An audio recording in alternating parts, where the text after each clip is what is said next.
ঢাকা ওয়াসার দুই ডিএমডিকে টেনে হিচড়ে বের করে দেওয়া হয়েছে অফিস থেকে। ওই দুই ডিএমডি হলেন AKM শহীদ উদ্দিন ও মোহাম্মদ আক্তারুজ্জামান।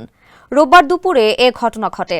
তাদেরকে ফ্যাসিবাদ আওয়ামী লীগ ও ঢাকা ওয়াসার সাবেক এমডি তাকসিম এ খানের দোসর বলে আখ্যা দেওয়া হয়।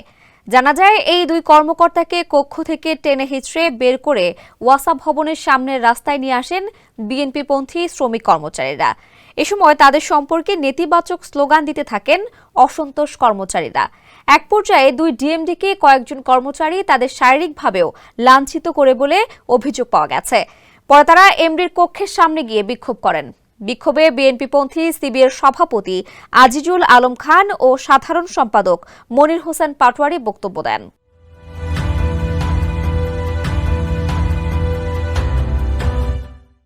তাদের ইন্ধনেই এই ঘটনা ঘটে বলে অভিযোগ উঠেছে। সিবিএর দুই সভাপতি জানান, ঘটনার সময় তারা সেখানে উপস্থিত ছিলেন না। ঢাকা ওয়াসার এমডি ফজলুর রহমান জানান, তিনি শুনেছেন কয়েকজন কর্মী দুই ডিএমডির সঙ্গে খারাপ আচরণ করেছেন। এ বিষয়ে জানতে দুই ডিএমডির মোবাইল ফোনে একাধিকবার কল করা হলেও তারা রিসিভ করেননি।